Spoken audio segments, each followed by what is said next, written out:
Welcome to the Art of Dress. Today I'm beginning a series of style profiles. I'm going to profile all 13 styles. And the first one I'm going to profile today is the elaborate natural.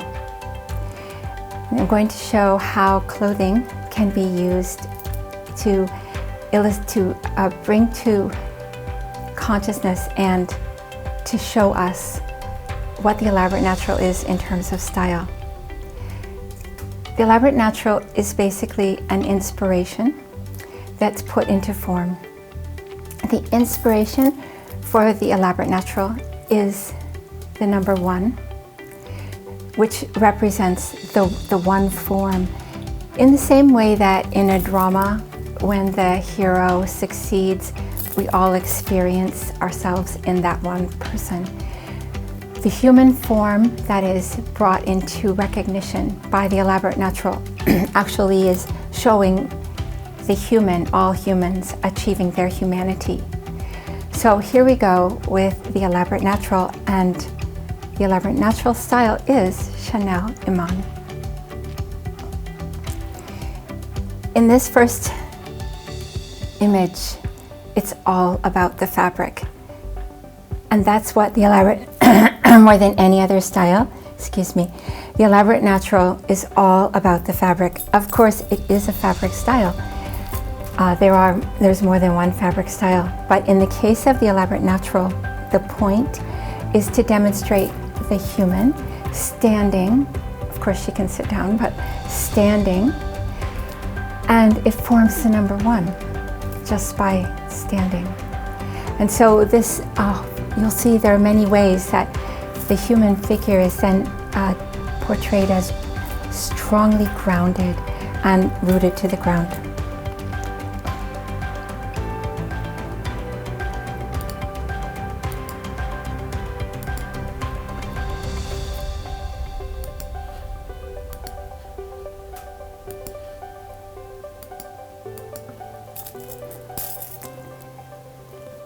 When Chanel Iman puts on this dress, she's emphasizing horizontal lines as well as vertical. And the horizontal is really important for her. Her neckline is a boat neckline. And she has a focal point that's at the top of her legs, and you can see that that is actually marked here by you see the textury ornamental part of the dress is ending at the top of her legs. So there's her focal point. But there's also a device that the elaborate natural uses to keep their lines from becoming too long, and that is the empire waistline. And if you notice, the belt is wide. And the reason for a wide belt there is because this is a style that is open, not conforming too tightly to the body. So I had to make up some words, and I call that omega, as opposed to a style where it's concentrated, the energy comes into the body. I call that alpha. So, and one more use of alpha, omega. An omega style opens out. The energy is really moving outward. And that's also seen the way the gown trails open. So in fact, it gives the impression of when just standing often that the line is straight. The line is straight because the fabric pulls it down. The fabric is heavy and soft and very flowy when it's done perfectly. And so the line that's pulled down into a straight line is really an illusion. It's actually a cut to be a palazzo curve. And here you can see it again is curving outwards, and that supplies the grounding force that I talked about. And what's added to this one, to this beautiful dress, that just shows the power of these fabric qualities, is the shine. And so she's, of course, the color is also fantastic for her. So she's luminous.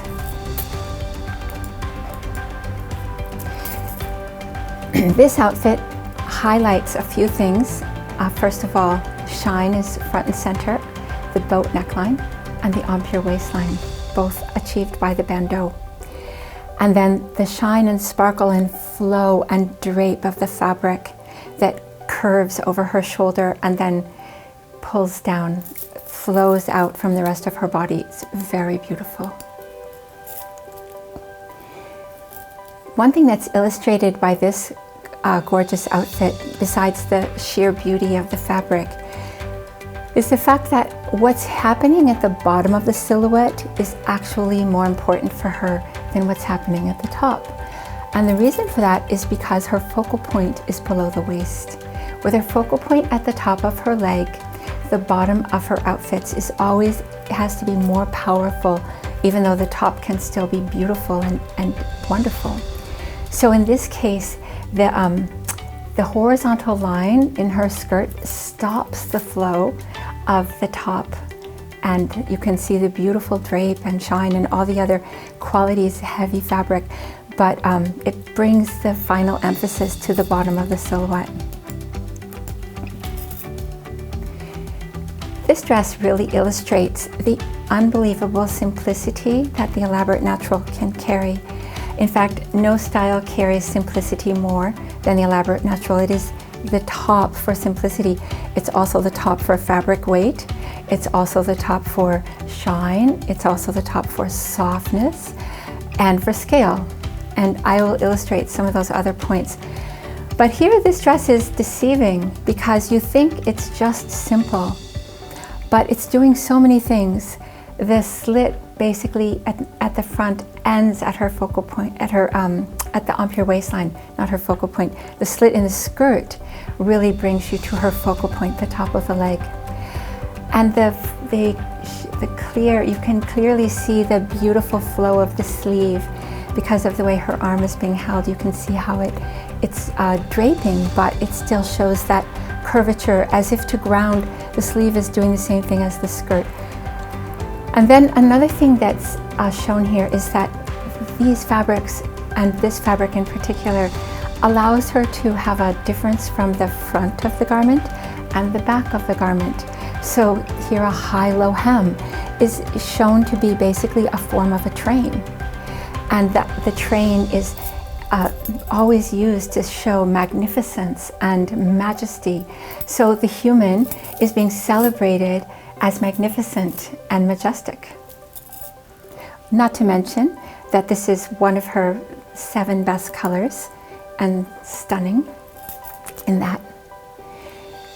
Here the same principle is shown in a pant, where the pant is obviously flowing outward to the bottom in that palazzo line, but it's obviously soft and textured and shine, and more is happening at the bottom of the outfit than the top.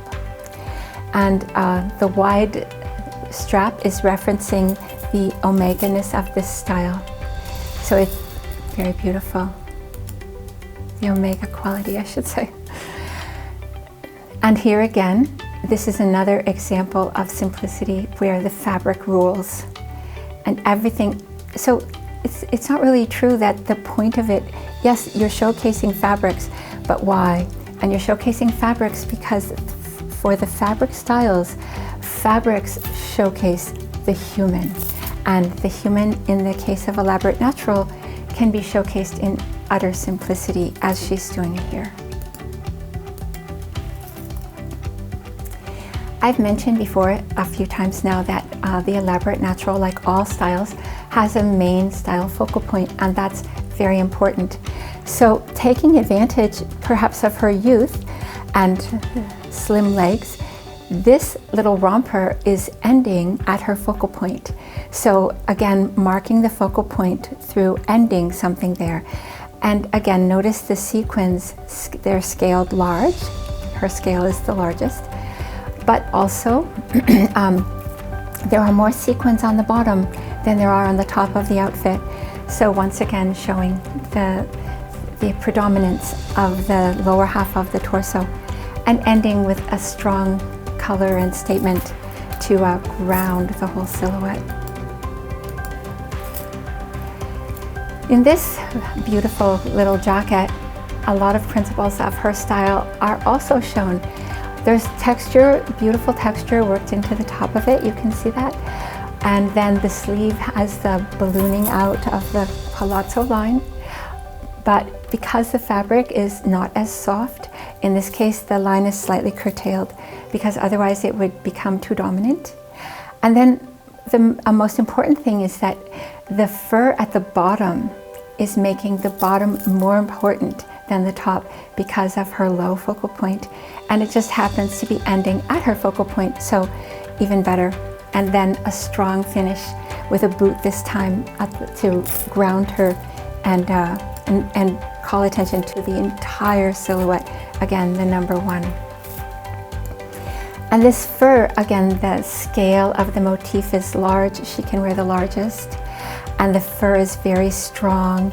And in this case, the fabric is so powerful that the wasting of it with a wide belt, notice, wide for omega, is keeping it from becoming too powerful. But it's really stunning on her. It really becomes a fur dress, just beautiful. I don't think any style could ever carry a fur dress of this power except the Elaborate Natural. So stunning. When you see this photo, this is a beautiful editorial where the fabric is everything. The form is illustrated with horizontal lines, perfect for the Elaborate Natural, and ending at her focal point, again, perfect. But really it's only a fabric of this weight and luster and texture and softness, where it's not only softness but a drapiness could flow in this way. So it really just becomes, it shows, in this case Chanel Iman, as kind of magnificent. It turns her into the hero. Just beautiful. Fabric, it's a fabric style. And finally, this picture for me sums up the human as representing the number one, because the singleness of purpose of this archetype of style is demonstrated here. The underlying significance is, the underlying aspects are of course visible. Her motif ends just at the empire waistline to cut the line, and then the palazzo line helps a lot. It's somewhat exaggerated here, where it's curving, and so you see that it grounds the form. Then the scale of the motif is very large, so powerful, and no other style could carry it. And then you've got the beautiful train that not only supplies a difference front to back, but certainly illustrates in this case, it really draws attention to the inherent majesty in the human and the possibilities for humans to achieve our humanity. So the number one, as illustrated by Chanel Iman. Thank you very much, and it was a pleasure. And I look forward to sharing other archetypes of human style with you. And the next one I will do is will not be a fabric style, it will be a line style, and it will be the fraternal twin to the Elaborate Natural. So it'd be very fun to show you. In the meantime, if you're interested in finding out about your own style, you can go to my website, it's theartofdress.com. Find out your own art in your dress if you don't know it. And also find out your artistry, very important, and your coloring. And the quiz is free. And then there are sections in there where you can learn more about your style and about the styles in general, all that they represent. So thank you again, Linda Sarita for The Art of Dress.